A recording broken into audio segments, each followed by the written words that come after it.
कांग्रेस का मुकाबला नहीं होगा, केवल कांग्रेस का मुकाबला होगा।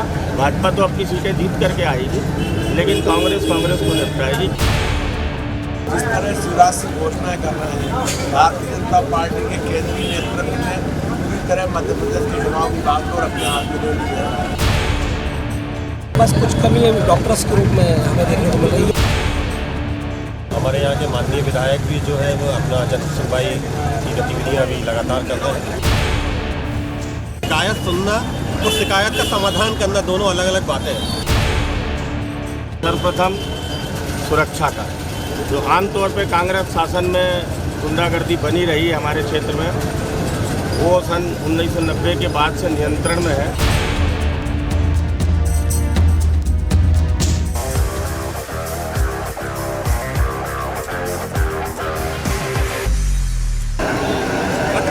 विधानसभा चुनावों का विकल्प बन चुका है और चुनावी चर्चाएं आम हैं। उल्टी गिनती शुरू हो चुकी है और हम लोगों का मूड जानने के लिए नर्मदापुरम इटारसी विधानसभा में आए हैं। हम लेकर आए हैं न्यूज़ स्टेट का, मध्य प्रदेश छत्तीसगढ़ का एक खास कार्यक्रम, चाय, चुनाव और चर्चा।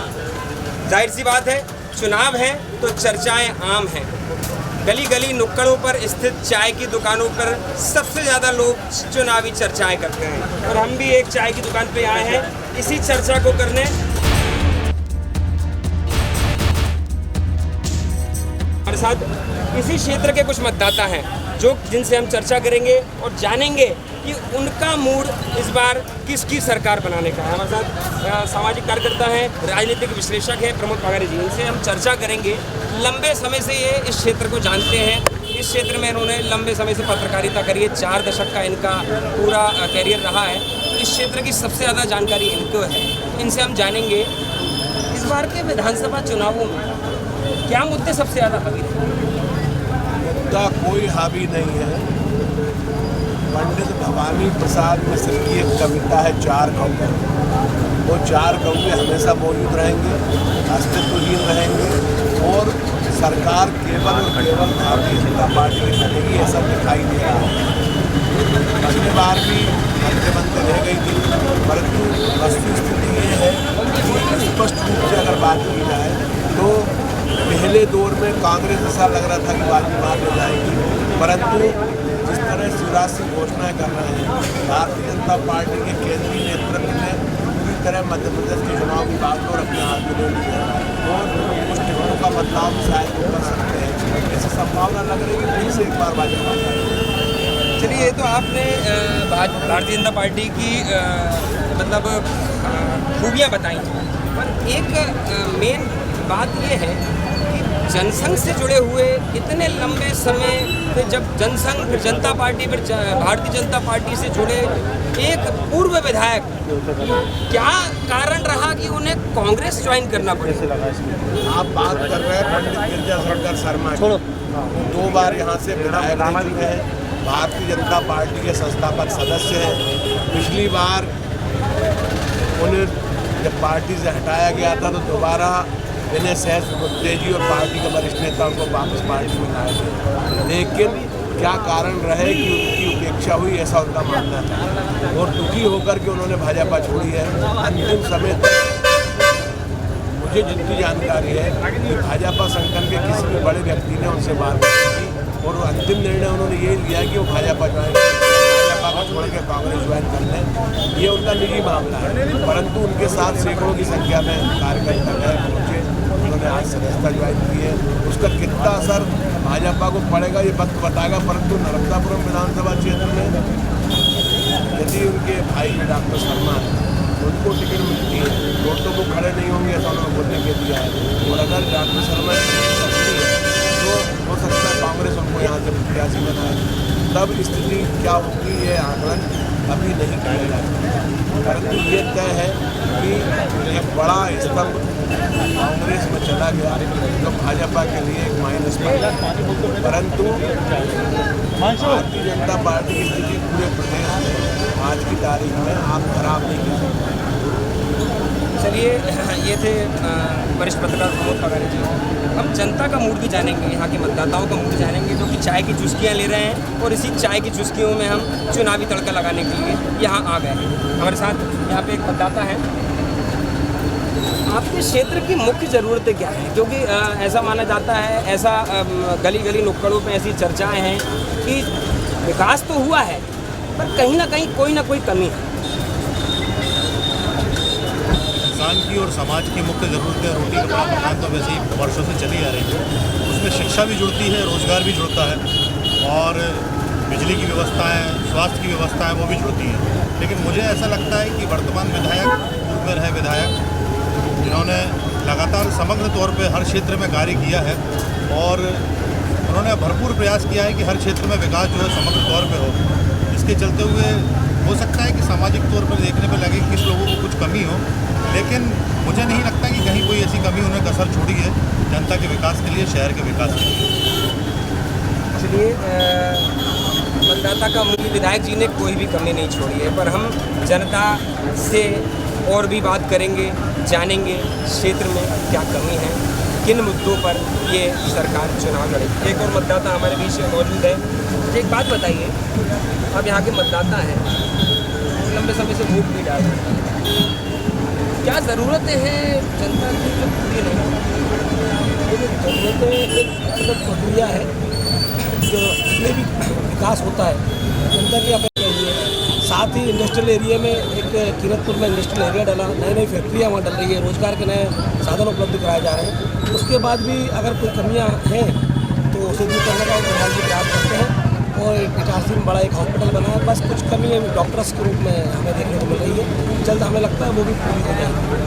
चलिए और भी बात करते हैं हम लोगों से। एक और सज्जन है, ये बताइए आपकी बातें कितनी सुनते हैं जब मतलब कुछ आवेदन लिखे जाते हैं, कितना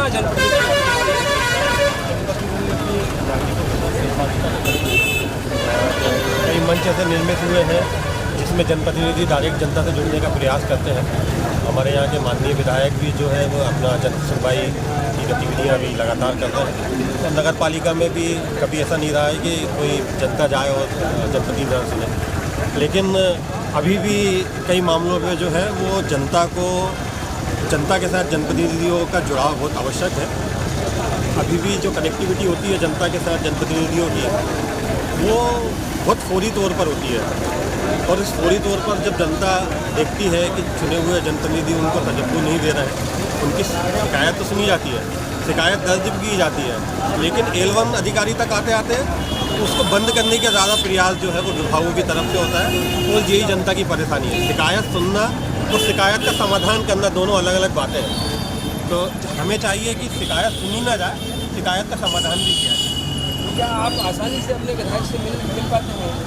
हाँ, बिल्कुल आसानी से मिल पाते हैं, विधायक से आसानी से मिल पाते हैं, स्थानीय जनप्रतिनिधि से आसानी से मिल पाते हैं। लेकिन मैं फिर पुनः दोहरा रहा हूँ कि नागरिकों की तरफ से कि जनता का समस्या सुनना दूसरी बात है, समस्या का समाधान करना दूसरी बात है। समाधान कितनी रेशियो पे हो रहा है, अनुपात पे हो रहा है, उस पर मेरी असंतुष्टि है। चलिए संतुष्ट लग रहे हैं ये मतदाता, पर इनसे एक और बात जानेंगे, हिंदू और मुस्लिम का मुद्दा इस चुनाव में कितना हल है? ये राजनीतिक मुद्दा है। मुझे लगता है इस मुद्दे को उठाकर जो नागरिकों की मुख्य समस्या है, जिसको स्थानीय स्तर पर उठाना चाहिए या विधानसभा या जो हमारे मध्य प्रदेश के चुनाव को लेकर या हम राष्ट्रीय चुनाव की बात कर रहे हैं, तो धार्मिक मुद्दा मेरे ख्याल से नागरिकों पर थोपा जाने वाला मुद्दा है। इनको उठाना गैर जरूरी है, गैर राजनीतिक मुद्दा है, इससे बचना चाहिए सरकार को। जाहिर सी बात है, हिंदू मुस्लिम का जो मुद्दा है उनका मानना है कि वो गैर राजनीतिक मुद्दा है और सरकार को इससे बचना चाहिए, पर मौजूदा सरकारें इन्हीं को टारगेट करके वोट बैंक बनाने की कोशिश करती हैं। ये अलग मायना है। अभी और हम बात करेंगे, क्षेत्र में कितना विकास हुआ, कितनी कमी है? क्षेत्र में विकास तो बहुत हुए हैं। वैसे तो गिनाने जाएँ तो जिला चिकित्सालय है, सिविल हॉस्पिटल है, ऑडिटोरियम है, कृषि विश्वविद्यालय है, नया बस स्टैंड बना हुआ है, जनता की सुविधाओं में विस्तार हो रहा है। विकास तो बिल्कुल सतत चल ही रहे हैं। कोई कभी ऐसे कोई गंभीर मुद्दे हैं भी नहीं इस बार चुनाव में यहाँ पर। और विधायक जी बहुत ही बढ़िया काम कर रहे हैं यहाँ। हर क्षेत्रों में प्रयास हो रहे हैं। शिक्षा है, पेयजल, चिकित्सा की बात हो ही गई है, अपनी जन सुविधाओं की बात हो गई है। आप इतने सहज तरीके से आप उनसे मिल सकते हैं जैसे आपकी कोई पारिवारिक सदस्य हो, और आपकी कोई अगर समस्या भी है तो उसका तुरंत निराकरण भी होता है। मेरे को नहीं लगता है कि हमारे प्रतिनिधि जो है किसी भी तरीके से कोई शिकायत के निवारण में कोई टाला मटोली करें। चलिए ये तो हो गई एक बात, जनता विधायक जी के साथ दिख रहा है, पर विरोध के स्वर भी उतने ही तेज उठ रहे हैं। हमारे साथ कुछ और लोग भी मौजूद हैं, उनसे जानेंगे विरोध क्यों है। मौजूदा विधायक लोकप्रिय हैं, वरिष्ठ विधायक हैं और एक अनुभवी नेता है, फिर भी जनता का तो हम नहीं कहेंगे, पर खुद कार्यकर्ता ही क्यों विरोध कर रहे हैं। मुझे तो ऐसा समझ नहीं आया कि कोई कार्यकर्ता ऐसा विरोध करता है। सब कार्यकर्ता, सब पदाधिकारी हमारे विधायक जी के साथ हैं, और जिस प्रकार से विकास कार्य हुए हैं उनके विधायक कार्यकाल को सब जनता ने देखा है, तो इसमें कोई विरोध की बात तो मुझे नज़र नहीं आती। चलिए दबे स्वर में ही सही बोला कि कोई विरोध नहीं है, पर ज़मीनी हकीकत अलग है। पर हमारे साथ कुछ और भी लोग मौजूद हैं, उनसे भी बात करेंगे। क्या मुद्दे हैं इस बार चुनाव भाई मॉल भी से? क्या चीज़ ऐसी है जो चर्चाएं हैं कि इस बार विधानसभा चुनावों में कांग्रेस सरकार बना रही है, पर ज़मीनी हकीकत जानने के लिए ही न्यूज स्टेट की टीम आज मतदाताओं के बीच आई। क्या देखिए, आपका प्रश्न बड़ा लंबा हुआ तो मैं उसको सिलसिलेवार बताता हूँ। मुख्य बात आपने करी कि क्या मुद्दे हैं। मुद्दा स्थानीय स्तर पर तो एक ही मुद्दा है, सर्वप्रथम सुरक्षा का। जो आमतौर पर कांग्रेस शासन में गुंडागर्दी बनी रही है हमारे क्षेत्र में, वो सन 1990 के बाद से नियंत्रण में है, और जनता इसी मुद्दे पर मतदान करती है, जो आगे ये क्षेत्रीय मुद्दा है। अब रही बात, आपने पूछा कि क्यों ऐसा लग रहा है कि कांग्रेस सरकार बनेगी, या कांग्रेस के कार्यकर्ता या नेता ऐसा दावा कर रहे हैं हम सरकार बनाएंगे। तो देखिए, अपनी सोच रखने का, अपनी बात रखने का उनको अधिकार है, पर ज़मीनी हकीकत वो भी जानते हैं। उनकी टिकटें वितरण होने दो, भाजपा और कांग्रेस का मुकाबला नहीं होगा, केवल कांग्रेस का मुकाबला होगा। भाजपा तो अपनी सीटें जीत करके आएगी, लेकिन कांग्रेस को निपटाएगी। कहीं से कहीं तक संभावना है कांग्रेस की, मैं समझता हूँ 70 से 80 सीटों तक भी नहीं होगी, केवल इसीलिए कि उनके कांग्रेस का जो शुरू से एक सिद्धांत रहा है एक दूसरे को निपटाने वाला, वो फिर निपटाएंगे। चलिए यहाँ पे निपटाने की सभी बातें हो गई, जनता का हमने मूड जाना, पर और भी बातें करेंगे मतदाताओं से। क्या कहती है जनता, चाहे चुनाव और चर्चा में हम आगे भी बात करेंगे मतदाताओं से। जय, अपने जनप्रतिनिधियों से क्या उम्मीद रखते हैं आप? क्या विधायक से क्या उम्मीद रखते हैं? विधायक से ये उम्मीद रखते हैं हम कि यहाँ शिक्षा अच्छी हो, स्वास्थ्य अच्छी हो, मेडिकल कॉलेज कम से कम इटारसी या होशंगाबाद में होना था, जो बुधनी में, क्योंकि बुधनी तो भोपाल के पास है, सीहोर जिला भोपाल से लगा हुआ, वहाँ ज़रूरत नहीं थी, वो इटारसी में होना था। बहुत पुराना मुद्दा है, इसलिए हम असंतुष्ट हैं क्षेत्र के विधायक से। और स्वास्थ्य मेन मुद्दा है यहाँ पर, तो अभी मरीज यहाँ से नागपुर जाते हैं, ये बहुत गंभीर समस्या। इतना बड़ा प्रदेश है, उसके बाद हम महाराष्ट्र जाते हैं, ये कड़वा सत्य है। चलिए, स्वास्थ्य की बात करी इन्होंने, ये लंबे समय से इस क्षेत्र का बहुत बड़ा मुद्दा रहा है कि स्वास्थ्य सेवाओं में ये क्षेत्र पिछड़ा हुआ है, क्योंकि यहाँ से मरीजों को रेफ़र किया जाता है, गंभीर बीमारी से पीड़ित मरीज हों, दुर्घटनाग्रस्त मरीज हों, या ऐसे सभी केसों के मरीजों को नागपुर भोपाल की शरण लेनी पड़ती है। जबकि इतना बड़ा ज़िला है, इतनी बड़ी आबादी है, इतने सालों से जनप्रतिनिधि यहाँ पर हैं, फिर भी क्यों कमी है, क्या कमी है? आइए जानते हैं और भी बात करते हैं, क्या कमी है इस विधानसभा में क्या कमी है? अस्पताल वगैरह नहीं है यहाँ पर, और रोड वगैरह जैसी पूरी तरह खोदी वो नाली वगैरह तो सही नहीं करवाई है हमारे वार्ड नंबर 7 में। ये सर, अच्छा, क्या क्या काम हुए हैं इससे? कोई नहीं, नाली खोदी, आधी दूर तक खोदी और सारा डिस्टर्ब हो गया पूरा। विधायक से संतुष्ट हैं आप कि नहीं? नहीं, गए नहीं हमने को इतना टाइम कहाँ जाने का वहाँ पर, फिर तो बोलने जाना। और भी बात करेंगे हम लोगों से। क्या समस्या है क्षेत्र की? कौन सी समस्या, सब तो काम हो रहे हैं, रोड बन रही है, नालियाँ बन रही हैं, पूरे टोटल काम हो रहा है। ये तो आपसी लड़ाई चल रही है कि इसको बनाओ उसको बनाओ। आपको सबसे मिलने वाली आपसे शर्मा ही विधायक है और सबसे मिलते जुलते हैं। ऐसा कोई आदमी बता दे मुझे कि शर्मा जी नहीं मिलते किसी से। एक भी आदमी बताओ मुझे यहाँ खड़े हैं कि शर्मा जी से नहीं मिलते और काम नहीं होता इनका। चलिए ये तो बात सही है, पर फिर भी लोग बोलते हैं कि रोजगार नहीं है, स्वास्थ्य नहीं है, शिक्षा नहीं है, महंगाई बढ़ रही है। ये चीज़ मानता हूँ कि रोजगार की कमी है, वो इंडस्ट्री एरिया यहाँ है। एक बात तो ये मैं कहूँगा, इंडस्ट्री एरिया होंगे तो बेरोजगार करेंगे ही नहीं। फ्री का राशन खा रहे हैं और पत्ते खेल रहे हैं और अपने से काम पे जाते नहीं हैं, बेरोजगारी तो बढ़ेगी काम। चलिए ये तो बात हुई। एक बात बताइए, लाडली लक्ष्मी योजना शिवराज सिंह चौहान के पेपर पढ़ते ये सरकार की एक माइलस्टोन, पर लोग बोलते हैं कि फ्री का दे रही है सरकार, ये गलत है। फ्री के बंद होना, तो लालच दे के वोट को प्रभावित कर रहे हैं धीरे धीरे। 1000 रुपये 1200 रुपये में कौन का भला होगा, कौन सी महिला को क्या फायदा पड़ा। मध्यम वर्ग पे बोझ पड़ रहा है उसका सीधा, तो टैक्स करदाता है मध्यम वर्ग का, वो इससे परेशान है।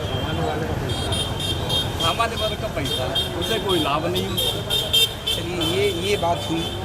लोग बोल रहे हैं, जनता बोल रही है, स्वास्थ्य, शिक्षा, रोजगार और महंगाई, ये 4 प्रमुख मुद्दे इस क्षेत्र पे हावी हैं। सरकार बोलती है हमने काम किया, मौजूदा विधायक ने काम किया है, ऐसा बोलते हैं लोग, पर ज़मीनी हकीकत को पता लगाने के लिए हम यहाँ आए हुए हैं। हमारे साथ कुछ युवा भी हैं, उन युवाओं से हम बात करेंगे कि बेरोजगारी को लेकर सरकार ने क्या किया, मौजूदा विधायक ने क्या किया, उसको लेकर क्या मानना है युवाओं का। से जो सरकार आप खुद यदि यहाँ के लोकल हैं, आपको खुद पता होगा कि तो एक बड़ी फैक्ट्री सरकारी, जबकि वो प्राइवेट फैक्ट्री जिसमें 150 से ज़्यादा ये रोजगार दिए हैं। आप यहाँ इतने युवा देख रहे हैं, पूछिए आप इन सबसे किसके पास यहाँ रोजगार। एक वर्गा लाने से या झूठे प्रलोभन देने से कि 1000 दे दूँगा, दूसरे दिन बोलते 1250 दे दूँगा, चुनाव तक 3500 दे दूँगा, और एक तरफ शिवराज बोलते हैं कि पैसा नहीं है, लोन पे लोन लिए जा रहे हैं। तो ये झूठे प्रलोभन जनता को वोट खरीदने के लिए दे रहे हैं कि 1000 रुपये 1250 रुपये। देश के प्रति चुनावी अफूगा है। उसके बाद जब चुनाव हो जाएंगे और 200% की वोट सत्ता में नहीं आए तो गलती से फिर भी सत्ता में आए तो जिनको वो 1000 दे रहा है उनसे मेरे को लगता है पेनाल्टी के साथ वापस ले। विपक्ष ने भी नारी सम्मान योजना लाई है और पैसे 1500 रुपये देने का वादा किया है। प्रलोभन तो विपक्ष भी दे रहा है, तो उसमें अंतर क्या है?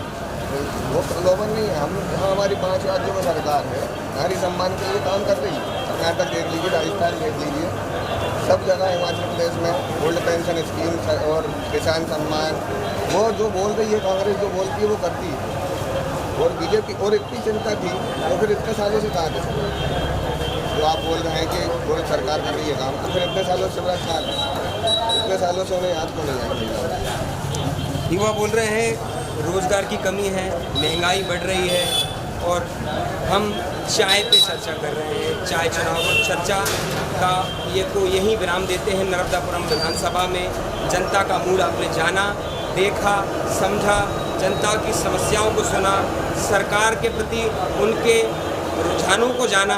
अब आगे जनता चुनाव करेगी, आगामी विधानसभा चुनावों में अपनी वोट की ताकत को दिखाएगी, मतदान करेगी। उसके बाद क्या सरकारें बनती हैं, क्या काम होते हैं, लोग कैसे सफ़र करेंगे, आम आदमी जनप्रतिनिधि से कैसे संतुष्ट होगा, ये देखना है। फिलहाल के लिए हम बस इतना ही आपसे विदा लेते हैं।